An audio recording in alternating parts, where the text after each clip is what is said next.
ननद भाभी में इतना प्यार होने के बावजूद ऐसा क्या हुआ कि भाभी ने ननद को जहर खिलाकर मारने की कोशिश की। फिर जो हुआ जानकर आप हैरान हो जाएंगे। अमित और कविता भाई बहन थे। कविता बड़ी थी, अमित छोटा था। दोनों के माता पिता का स्वर्गवास हो चुका था। कविता एक ऑफिस में काम करती थी। उसका भाई अमित कॉलेज में पढ़ता था। एक दिन अमित ने कविता से कहा, दीदी मुझे कॉलेज की फीस देनी है, मुझे कुछ रुपए चाहिए। कविता ने कहा, अभी तो मेरे पास पैसे नहीं हैं, कल तक मैं पैसे दे दूंगी। कविता ऑफिस से एडवांस मांगकर अमित को पैसे देती है। वह अपने भाई को अफसर बनाना चाहती थी, इसलिए वह दिन में ऑफिस में काम करती थी और शाम एक घर में काम करती थी। कुछ दिन बाद अमित की पढ़ाई पूरी हो गई। एक दिन अमित ने घर आकर कविता को बताया, दीदी मुझे बहुत बड़ी कंपनी में मैनेजर की नौकरी मिल गई है, अब तुम काम करने नहीं जाओगी। यह कहकर वह जिद करने लगा। हार कर कविता मान गई और उसने काम करना छोड़ दिया। अब वह केवल घर संभालती थी। ऐसे ही समय बीत रहा था। एक दिन अमित ने कहा, दीदी मैंने कुछ रुपए जोड़ लिए हैं, अब मैं आपकी शादी करना चाहता हूँ। यह सुनकर कविता ने कहा, नहीं भाई, पहले मैं तेरी शादी करूँगी, जब घर संभालने वाली आ जाएगी तो मैं भी शादी कर लूँगी।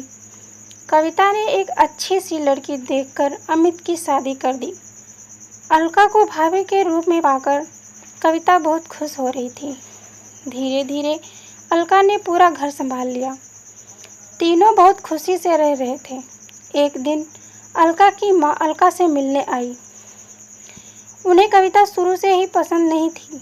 मौका पाकर उसने अलका से कहा, तेरी नंद शादी नहीं करना चाहती, या तो जीवन भर तेरे पति की कमाई पर ऐश करना चाहती है। तू बहुत सीधी है। यह सुनकर अलका ने कहा, माँ तुम बेकार की बात कर रही हो, अमित इनके लिए लड़का देख रहे हैं, जैसे ही लड़का मिल जाएगा शादी हो जाएगी। लेकिन अलका की माँ ने कहा, बेटी तू नहीं समझेगी, यह तेरे को कभी चैन से रहने नहीं देगी। अगले दिन अमित ने कविता से कहा, दीदी मैंने आपके लिए एक लड़का देखा है, आप कहें तो बात आगे बढ़ाई जाए। लेकिन कविता ने कहा, नहीं भाई, मैं अभी शादी नहीं करना चाहती, जब करनी होगी आपको बता दूंगी। यह सुनकर अमित और अलका को आश्चर्य हुआ। अलका के दिमाग में माँ की बातें गूंजने लगी। उसके बाद अलका का व्यवहार कविता के लिए बदल गया। वह अमित के सामने कुछ नहीं कहती, लेकिन अमित के जाने के बाद कविता से छोटी छोटी बात पर लड़ती रहती। एक दिन कविता कहीं गई थी। अकेले में अलका ने अमित से कहा, दीदी शादी क्यों नहीं करना चाहती? कहीं ऐसा तो नहीं तुम्हारी बहन हमेशा हमारे ऊपर बोझ बनकर बैठी रहे? यह सुनकर अमित को बहुत गुस्सा आया। उसने कहा, खबरदार मेरी दीदी के बारे में कुछ कहा तो वे जो चाहेंगी वही होगा। तुम्हें पता, उन्होंने अपना पूरा जीवन मुझे बड़ा आदमी बनाने में लगा दिया। अलका को समझ आ गया था कि अमित उसकी बात कभी नहीं सुनेगा। उसने अपनी ननद को रास्ते से हटाने के लिए एक तरकीब सोची। एक दिन अलका ने कविता से कहा, दीदी काफ़ी दिनों से मैं कहीं बाहर नहीं गई हूँ, कल हम मंदिर चलते हैं। यह सुनकर कविता बहुत खुश हुई। अगले दिन दोनों मंदिर में पहुँच जाती हैं। मंदिर में पूजा करने के बाद अलका कविता को प्रसाद देती है। उसने प्रसाद में कुछ मिला रखा था। प्रसाद खाकर कविता बेहोश हो जाती है। अलका उसे छोड़कर घर वापस आ जाती है। उसे लगता है जहर मिले प्रसाद से कुछ देर में कविता मर जाएगी। कुछ देर बाद कविता को होश आता है, लेकिन वह अपनी पिछली जिंदगी भूल गई। वह मंदिर में बैठकर रोने लगती है।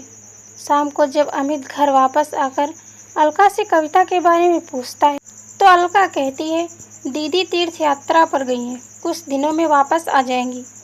तब अमित कहता है, दीदी मुझे बगैर बताए अचानक कैसे चली गई? वह परेशान हो जाता है, लेकिन अलका उसे समझाकर शांत कर देती है। इधर कविता को उसी मंदिर के पुजारी मंदिर में स्थान दे देते हैं। वह दिन रात मंदिर में सेवा करने लगती है। मंदिर के सभी भक्त और पुजारी कविता का बहुत ध्यान रखते थे। ऐसे ही समय बीत रहा था, लेकिन कविता को पिछला कुछ याद नहीं आ रहा था। काफ़ी दिन बीत जाने पर अमित कविता को ढूंढने निकल गया। वह कविता को ढूंढ रहा था, लेकिन कविता नहीं मिल रही थी। एक दिन वह थक कर उसी मंदिर में एक पेड़ के नीचे बैठा था। तभी वहाँ कविता आई। उसने कहा, भैया, मंदिर में भंडारा शुरू हो रहा है, आप भी बैठकर भोजन कर लीजिए। कविता की आवाज़ सुनकर अमित चौंक गया। कविता को देखकर वह रोने लगा। तब कविता ने कहा, भैया, आप रो क्यों रहे हो? तभी वहाँ पुजारी बाबा आ गए। उन्होंने अमित से पूछा तो अमित कविता के बारे में बताया। पुजारी बाबा ने कहा, ये लड़की यहाँ बेहोश मिली थी।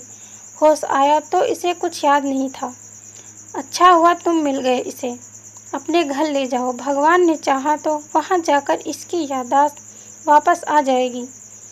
अमित ने कविता को चलने के लिए कहा तो वह रोने लगी और जाने से मना कर दिया, लेकिन अमित जिद कर रहा था।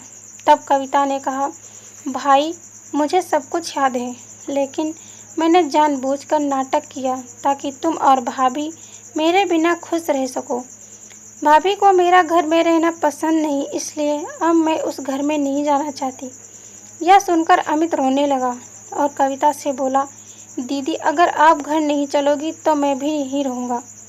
उसकी बातें सुनकर कविता घर आने के लिए तैयार हो गई, लेकिन उसने अमित से कहा, मेरी एक शर्त है, तुम भाभी पर गुस्सा नहीं करोगे।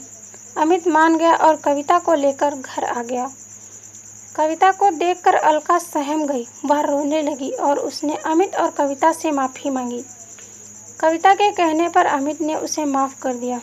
कुछ दिन बाद कविता ने शादी कर ली और अपने ससुराल विदा हो गई। तो दोस्तों, यह थी हमारी आज की कहानी। अगर यह कहानी आपको पसंद आई है तो कृपया इसे लाइक करें और हमारे चैनल को सब्सक्राइब करें।